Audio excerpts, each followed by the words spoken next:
அழகனும் அருணகிரியும் இந்த நிகழ்ச்சியை தினமும் பார்த்து கொண்டிருக்கும் மக்கள் தொலைக்காட்சி நேயர்களுக்கு என் காலை வணக்கத்தை முதற்கண் தெரிவித்துக் கொள்கிறேன். இன்று நாம் பார்க்க போவது கதிர்காமத்திலிருந்து ஒரு பாடல், சரியையாளர்க்கும் என்று தொடங்கும் பாடல். எப்பொழுதும் போல் அதை நாம் வரி வடிவில் கண்டு மகிழலாம்.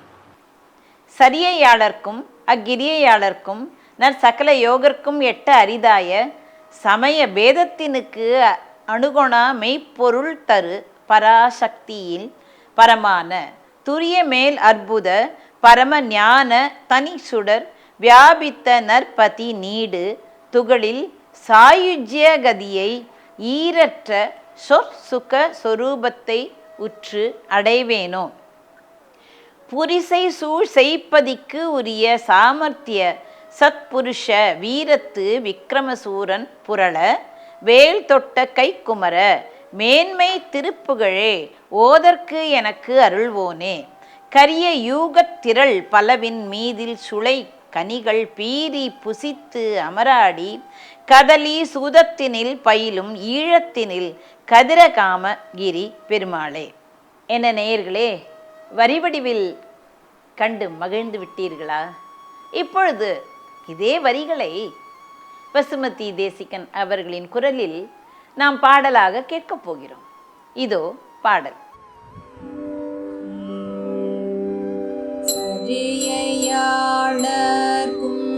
அக்கிரியையாளர்க்கு நசகல யோகர்க்கும் எட்ட அரிதாய சரியையாளர்க்கும்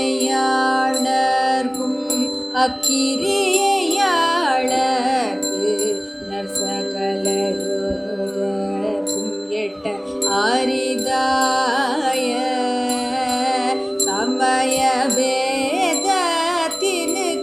அணுகொணாமை பொருள் தரு பராசக்தியின் பரமான சமய பேதத்தினுக்கு அணுகொணாமை பொருள் தரு பராசக்தியின் பரமான. பக்தி மார்க்கத்தில் நாம் இறைவனை அடைய வேண்டும் என்று நினைக்கிறோம். அதற்கு பல வழிகள் இருக்கின்றன. அப்படி இருக்கும் பல வழிகளில் ஒன்று என்ன என்றால் சரியை, கிரியை, யோகம், ஞானம். சரியை என்பது என்ன? முதல் படி. அதற்கு பிறகு கிரியை, அதற்கு பிறகு யோகம், அதற்கு பிறகுதான் ஞானம். ஞானத்தை ஒவ்வொருவராலும் உடனே அடைந்து விட முடியாது. அதற்கு பல படிகள் இருக்கிறது. இப்பொழுது அருணகிரிநாதர் என்ன கூறுகிறார் என்பதை நாம் பார்க்க போகிறோம். சரியையாளர்க்கும், அதாவது சரியை மார்க்கத்தில் இருப்பவர்களுக்கும், சிலர் அந்த சரியையை பற்றி கொண்டு அதன் வழியாக இறைவனை காண வேண்டும் என்று நினைப்பார்கள். நாம் பிற்பாடு பார்க்க போகிறோம் சரியை என்றால் என்ன என்று. இப்பொழுது சரியையாளர்க்கும் என்றால் என்ன? சரியை மார்க்கத்தில் இருப்பவர்களுக்கும். அக்கிரியையாளர்க்கும், அந்த கிரியை என்ற ஒன்று இருக்கிறதே, சரியை, கிரியை, யோகம் என்று பார்த்தோமே, அந்த கிரியை மார்க்கத்தில் யார் ஈடுபடுகிறார்களோ அவர்களுக்கும். நல் சகல யோகர்க்கும், அந்த எல்லா விதமான யோக நிலைகளையும் பற்றி கொண்டு இருக்கிறார்களே, ஈடுபடுகிறார்களே, அவர்களுக்கும் எட்ட அரிதாய சரியை, கிரியை, யோகம் என்று யார் யார் பின்பற்றுகிறார்களோ அவர்களுக்கெல்லாம் எட்டாத ஒரு பொருள் இருக்கிறது, எட்டாதவராக இருக்கிறார். அதுதான் இறைவன். நமக்கு தெரியும், இருந்தாலும் அவர்களாலும் காண முடியாதபடி இருக்கிறார். எட்ட அரிதாய, எட்டுவதற்கு முடியாததாக. சமய பேதத்தினுக்கு, எத்தனையோ சமயங்கள் இருக்கின்றன. வைஷ்ணவம், சைவம், பௌத்தம் என்று எவ்வளவோ சமயங்கள் இருக்கின்றன. ஆனால் சமய பேதம் என்று கூறுகிறார். பேதம் என்றால் என்ன? வேறுபாடு. சமயத்தில் அவரவர்கள் என்ன கூறுவார்கள்? என்னுடைய சமயம்தான் பெரியது, என்னுடைய சமயம்தான் பெரியது, வைணவம் தான் பெரியது, சக்தம் தான் பெரியது, சைவம் தான் பெரியது என்று. அப்படி அல்ல. எல்லா நதிகளும் என்ன செய்கிறது? எல்லா நதிகளும் ஒரு இடத்தில் போய் குமிகிறது. அது எந்த இடம்? கடல். அந்த கடல் தான் இறைவன். நாம் எந்த விதமான தத்துவங்களையும் எந்த விதமான வழிகளையும் நாம் பின்பற்றினாலும் கடைசியில் சேரப்போவது ஒரே இறைவன் தான். இருந்தாலும் சமய பேதத்தினுக்கு என்று கூறுகிறார். சமய பேதம் என்றால் என்ன? வேறுபட்ட மாறுபட்ட கருத்துக்களால் அவர்கள் என்ன செய்கிறார்கள்? யாவரையுமே அழைக்கிறார்கள், என்னுடைய சமயத்தில் வந்து சேர் என்று. அதனால் சமய பேதத்தினுக்கும் அணுகவனா மெய்ப்பொருள் தரு. அந்த சமய பேதத்தினால் எவ்வளவுதான் ஒரு மேடை போட்டு என்னுடைய சமயத்துக்கு வாருங்கள் என்று கத்தினாலும் அணுகவனா மெய்ப்பொருள் தரு. நெருங்க முடியாத ஒரு உண்மையான ஞானத்தை தரவல்லது ஒன்று இருக்கிறது. பராசக்தி. அது எங்கே இருக்கிறது? பராசக்தியின் பரமான, அந்த பராசக்தியினும் பரம் என்றால் என்ன? மேல். அந்த பராசக்தியினும் மேலான சிறந்த துரிய மேல். துரியம் என்பது என்ன? இந்த அடியார்கள் என்ன செய்வார்கள்? அவர்கள் தவம் புரிவார்கள், அந்த துரிய நிலையை அடைவார்கள். இவர் என்ன கூறுகிறார்? துரிய மேல் என்றால் என்ன? துரியாதீத்தம். அது ஒரு நிலை. அந்த துரியாதீத்தம் சென்று விட்டால் நாம் பரவெளியை கண்டு பிறகு இறைவனுடன் ஐக்கியமாகி விடலாம். துரிய மேல் அற்புத யோகியர் என்ன செய்வார்கள்? தன்மயமாய் நிற்பவனும் தானே நிற்பதும், அதாவது அவர் மேல் அந்த புற்றுக்கள் மூடினாலும் தெரியாதபடி அவர் உடல் வேறு தான் வேறு என்று அவர் இருப்பார்கள். உயிர் வேறு உடல் வேறு என்று அவர்கள் உணர்ச்சியற்று இருப்பார்கள். அப்படி நிற்பதும் அதற்கு மேற்பட்டதான துரியாதீத்த நிலையை பெற்றும் பரம ஞான தனிச்சுடர் வியாபித்த, பரம ஞான தனி ஒளியாக எங்கும் பறந்துள்ளதாய் நல் பதி நீடு. இந்த இடத்தில் பதி என்பது இறைவன் அல்ல, பதி என்பது சிறந்த இடம். நல் என்றால் சிறந்த, நல் பதி நீடு, அந்த நல்ல அந்த சிறந்த இடம் கொண்டு துகளில். துகள் என்றால் தூசி என்று சொல்வோம். எங்காவது தூசி இருந்தால் உடனே அந்த இடம் அசுத்தம் என்று நமக்கு தெரியும். அதனால் துகள் இல் என்றால் என்ன? குற்றம் இல்லாத. துகள் இல் குற்றம் சிறிதும் இல்லாத சாயுஜ்ய கதியை யார் அடைவார்கள்? இந்த துரியாதீத்தத்தில் இருக்கிறார்களே அவர்கள் கடைசியில் எங்கு போவார்கள்? சாயுஜ்ய பதவியை அடைவார்கள். அதாவது இதற்கு 4 பகுதிகள் இருக்கிறது. சாலோக்க, சாமீப, சாரூப, சாயுஜ்ய பதவி. இந்த சாயுஜ்ய பதவி தான் நீ வேறனாதிருக்க நான் வேறனாதிருக்க நேராக வாழ்வதற்கு உன் அருள் கூற நீடார் ஷடாதரத்தின் மீதே பராபரத்தை நீ காணெனாவனை சொல் அருள்வாயே என்று அருணகிரிநாதர் வேறொரு பாடலில் கூறுகிறார். அதாவது நீ வேறு அல்ல நான் வேறு அல்ல, 2 பேரும் ஒன்றாக இருக்க வேண்டும், ஒன்றிவிட வேண்டும் என்று. அதுதான் சாயுஜ்ய பதவி. அதனால் துகளில் சாயுஜ்ய கதியை அந்த சாலோக சாமீப சாரூப அதையெல்லாம் தவிர்த்து கடைசியாக 4ஆவதாக நிலை இருக்கிறதே சாயுஜ்ய பதவி, அதை கொடு என்று கேட்கிறார் அருணகிரிநாதர். அருணகிரிநாதருக்கு இல்லாத தகுதியா அவர் கேட்கிறார். ஈறு அற்ற சொல் சுகஸ்வரூபத்தை உற்று. ஈறு என்றால் என்ன? முடிவு, இறுதி. ஈறு அற்ற என்று கூறுகிறார். அதுக்கு முடிவே கிடையாது, ஒரு பேரானந்தம், அவ்வளவுதான். ஒரு ஜாங்கிரி நாம் தின்று விட்டால் 2 சாப்பிடலாம், 3 சாப்பிடலாம். அதற்கு மேல் அது எவ்வளவுதான் சுவையாக இருந்தாலும் திகட்டிவிடும். போதும் போதும் என்று கூறுவோம். ஆனால் இவர் சொல்லும் இன்பம் என்ன? ஈறு இல்லாது, ஈறு அற்ற சொல் சுகஸ்வரூபத்தை உற்று, முடிவில்லாததும் இறுதி இல்லாததுமாக புகழப்படுவதுமான பேரானந்த நிலை. அந்த பேரானந்த நிலையை அடைவேனோ முருகா என்று கேட்கிறார். அருணகிரிநாதர் கேட்கிறார் என்றால் நாம் எல்லாம் எம்மாத்திரம். அருணகிரிநாதரை நாம் பின்பற்ற வேண்டும் என்பதற்காகத்தான் இந்த நிலையத்தார்கள், மக்கள் தொலைக்காட்சி போன்ற நிலையத்தார்கள் இதை போல அழகனும் அருணகிரியும் என்று நிறைய நிகழ்ச்சிகளை அவர்கள் வைக்கிறார்கள். அதனால் இந்த நிகழ்ச்சிகளை பார்த்தாவது தெரிந்து கொள்ள வேண்டும். ஓ, அருணகிரிநாதர் திருப்புகழில் இவ்வளவு கூறியிருக்கிறாரா, நாம் திருப்புகழ் தினமும் படிக்க வேண்டும், தினமும் இந்த தொலைக்காட்சியை பார்க்க வேண்டும், இந்த நிகழ்ச்சிகளை பார்க்க வேண்டும் என்று மக்களுக்கு மனதில் அந்த விருப்பம் தோன்ற வேண்டும். அந்த பேரானந்தத்தை நான் அடைவேனோ என்று கேட்கிறார். புரிசை சூழ் செய்ப்பதிக்குரிய, புரிசை சூழ், புரிசை என்றால் மதில், மதில் சூழ்ந்து இருக்கிறதாம். செய்ப்பதி என்றால் என்ன? வயலூர். ஒரு பாடலில் பக்கரை விசித்திரமணி பொற்கலனை இட்ட நடை பக்ஷியனும் உக்ர துரகமும் நீவ பக்குவ மலர்த்தொடையும் மக்குவடு பட்டொழிய பட்டுருவ விட்டருள்கை வடிவேலும் திக்கது மதிக்கவரு குக்களமும் ரக்ஷை தரு சிற்றடியும் பன்னீரு தோளும் செய்ப்பதியும் வைத்து உயர் திருப்புகழ் விருப்பமொடு செப்பு என்று கூறுகிறார். இது பிள்ளையார் கூறியிருக்கிறார் அருணகிரிநாதருக்கு. இவ்வளவும் வைத்து நீ இந்த பதியாகிய இந்த வயலூர், அதாவது செய்ப்பதியும் வைத்து நீ ஒரு திருப்புகழ் பாட வேண்டும். ஒரு திருப்புகழ் அல்ல, ஒரு திருப்புகழ் பலவாக ஆயிற்று. 16,000 பாடல்களை அவர் பாடவில்லையா? அதனால் இந்த செய்ப்பதியான அந்த வயலூருக்கு உரிய சாமர்த்திய சத்புருஷாக முருகனை எவ்வளவு அழகாக அவர் அலங்கரிக்கிறார் பாருங்கள். வாய் சொல்லாலேயே அவர் அலங்கரிக்கிறார். நாம் முருகனை ஒரு சிலையாக வடித்து அதற்கு உருவம் தரித்து அதற்கு அலங்காரம் செய்யாமல் வாயாலே எவ்வளவு அழகாக வர்ணிக்கிறார் பாருங்கள். சாமர்த்திய சத்புருஷா என்று கூறுகிறார். எவ்வளவு சாமர்த்தியமானவன் நீ, வல்லவனாக இருக்கிறாயே. வல்லவன், சாமர்த்தியம் பொருந்தியவன், உத்தமன். சத்புருஷன் என்றால் என்ன? உயர்ந்தவன், உத்தமன். வீரத்து விக்ரம சூரன் புரள. அவன் சூரன் அரக்கன் தான், அசுரன் தான். ஆனால் அவனுக்கு வீரமும் வலிமையும் இருந்தது. ஏனென்றால் அவன் மிகவும் தவம் புரிந்திருக்கிறான். அதனால் வீரத்து விக்ரம, விக்ரம என்றால் என்ன? வலிமை, பெருமை, சிறப்பு எல்லாம் இருந்தது அவனுக்கு. அவன் புரண்டு விழுமாறு, புரள என்று கூறிய, புரண்டு விழுமாறு என்றால் அவன் வலியால் துடித்து, அதாவது வேகமாக முருகன் வேலை ஏவினான் அல்லவா போர் புரியும் போது, அதனால் அவன் வலியால் புரண்டான். அந்த சூரன் புரண்டு விழுமாறு வேல் தொட்ட கை குமர. முருகன் என்றாலே வேலும் மயிலும் கூடவே இருக்கும். அதனால் வேல் தொட்ட, வேலை கையில் ஏந்தி, வேல் தொட்ட என்றால் வேல் ஏவிய என்று நாம் கொள்ள வேண்டும். தொட்ட என்றால் தொட்டு விட்டான் என்று அந்த பொருள் அல்ல. வேலை தொட்ட என்றால் வேலை ஏவினான். யார் மீது ஏவினான்? சூரன் மீது ஏவினான். சூரன் இரு பிளவாக போனான்.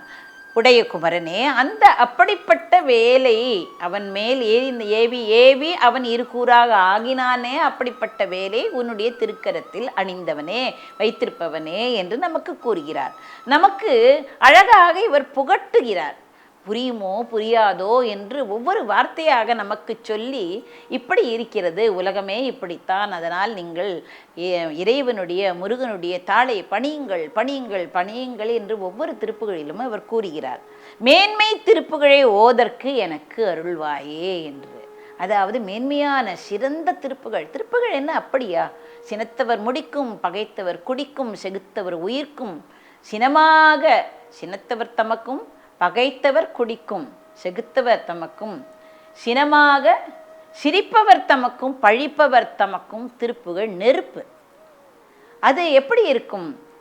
அது திருப்புகழ் நெருப்பாக அப்படி எரிக்குமாம். நம்மை பார்த்து யாரானும் சிரித்தால், நாம் ஒரு திருப்புகழ் கூறிவிட்டால் அவர்களையே அழித்து விடும் என்று கூறுகிறார். அது மட்டுமா? நினைத்ததும் அழிக்கும், மனத்தையும் உருக்கும், நிசி கரு வறுக்கும், பிறவாமல் நெருப்பையும் எரிக்கும், பொறுப்பையும் இடிக்கும், நிறை புகழ் உரைக்கும். அது அந்த திருப்புகழ். அப்படிப்பட்ட திருப்புகழை, மேன்மை வாய்ந்த திருப்புகழே ஓதற்கு எனக்கு அருள்வாயே.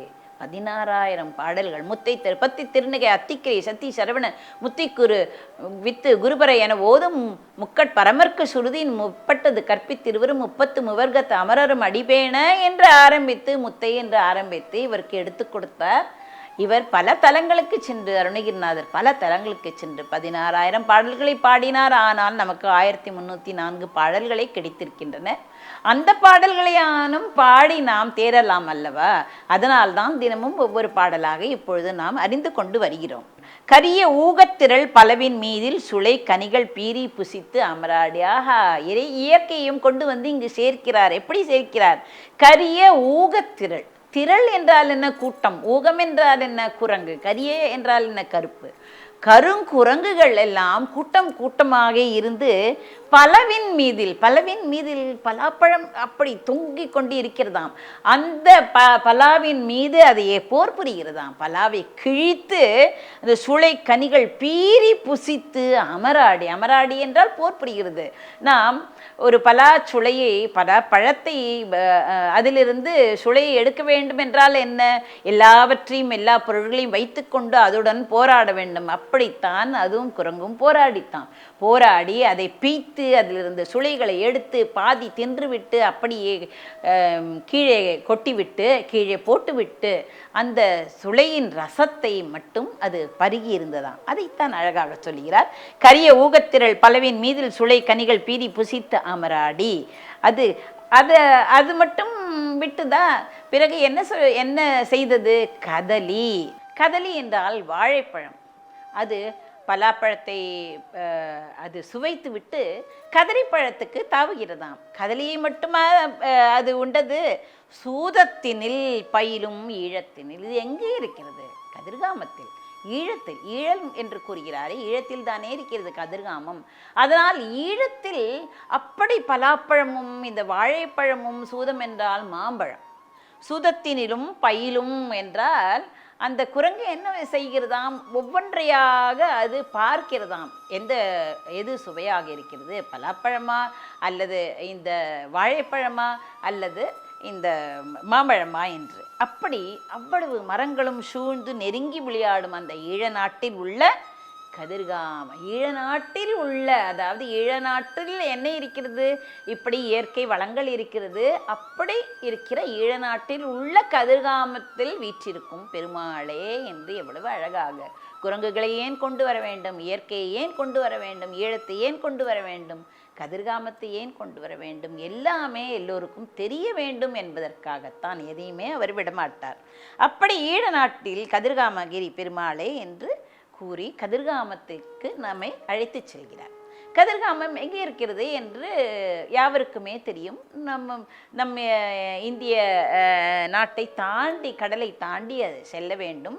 அந்த ஈழம் என்பது இலங்கை கடலால் சூழப்பட்டது என்பது எல்லாருக்குமே தெரியும். அது இலங்கையில் மிகவும் புகழ்பெற்ற புனித யாத்திரை இந்த கதிர்காமம். அதனால் கதிர்காமத்தை பற்றி கூறுகிறார். இது தமிழர்கள், சிங்களவர்கள், சோனகர், இலங்கையில் வேடுவர்கள் இருப்பார்கள். இவர்கள் யாவரும் பூஜை செய்தும் அந்த சமுதாயத்தை சார்ந்த மக்களால் வழிபடப்படுகிறது. தமிழ் மன்னனான எல்லாளன் என்று இருந்தான் ஒருவன். அவனுடன் போர் செய்தானாம் சிங்கள அரசன் துட்டகை முனு என்பவன். இந்த கோவிலுக்கு நேர்த்திக்கடன் வைத்திருந்தான். அதாவது நான் வெற்றி பெற வேண்டும், அப்பொழுது நான் ஏதாவது செய்கிறேன் என்று நேர்த்திக்கடன் வைத்திருந்தான் இந்த கதிர்காமத்திற்கு. அப்பொழுது இவன் வென்ற பிறகு இந்த கோயிலுக்கு அந்த நேர்த்திக்கடனை நிறைவேற்றியதாகவும் மகாவம்சம் என்ற நூலில் எழுதியிருக்கிறது. அதை நாம் கண்டு அறியலாம். அப்படி மகாவம்சம் என்ற நூலில் இருந்துதான் இவன் கதிர்காமத்தில் நேர்த்திக்கடனை செய்தான் என்று தெரிகிறது.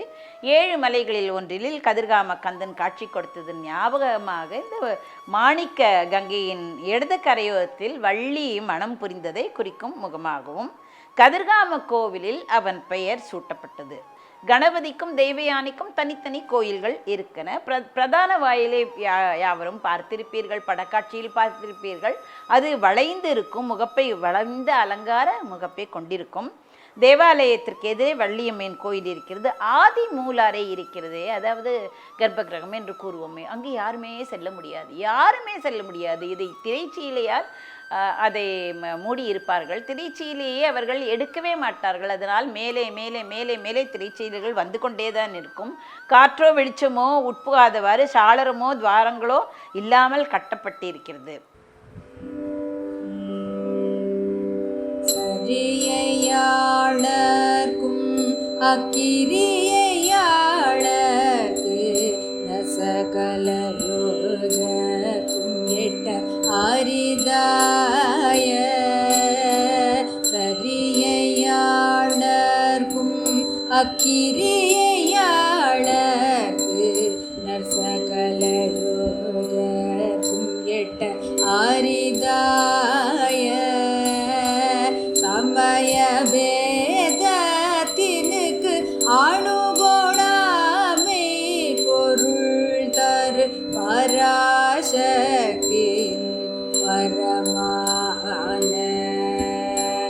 சமய பேதத்தினுக்கு ஆடுகோணாமை பொருள் தரு பராசக்தியின்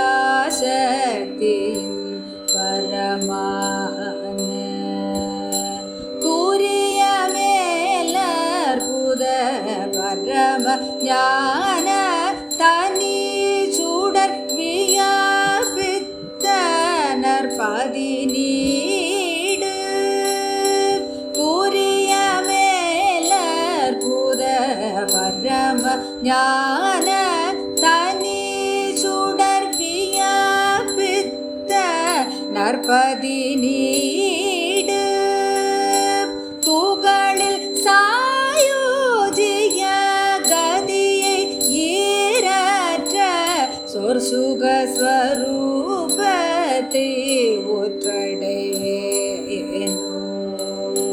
துகளில் சாயோஜிய கதியை ஈரற்ற சொற்சுக ஸ்வரூபத்தை ஒற்றடைவேனோ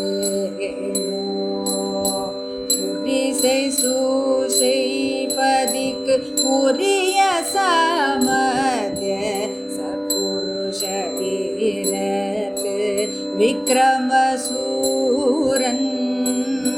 பூரளவேல் தொட்ட கைகுமர மேன்மை திரு புகழை ஓதற்கெனக்கு அருள்வோனே கரிய யுக திரள் பல்லவின் மீதில் சூளை கனிகள் தீரி புசித்து அமராடி கதலி சூதத்தினில் பயிலும் ஈழத்தினில் கதிர காமகிரி பெருமாளே தூரிய மேலற்புத பரம ஞான தனி சுடர் வியாபித்த நற்பதி நீடு தூகளில் சாயோஜிய கதியை ஈரற்ற சொற்சுக ஸ்வரூபத்தை ஒற்றடைவேனோ கதிர காமகிரி பெருமாளே திருப்புகழை ஓதற்கெனக்கு அருள்வாயே. சரியை கிரியை யோகம் ஞானம் என்ற 4 பதங்கள் இருக்கின்றன. அது இறைவனை அடைவதற்காக. இறைவனை ஏன் அடைய வேண்டும் என்றால் இந்த பிறவி துன்பத்திலிருந்து நாம் நீங்க வேண்டும். நீங்குவதற்கு இறைவன் ஒருவனே தான் நமக்கு துணை என்று நாம் நினைக்க வேண்டும். அப்படி நினைத்தால் நாம் அதே போல பல திருப்புகழ் பாடல்களில் நிறைய கருத்துக்கள் இருக்கின்றன. ஒவ்வொரு நாளும் ஒவ்வொரு திருப்புகழாக நாம் பார்த்து வரலாம்.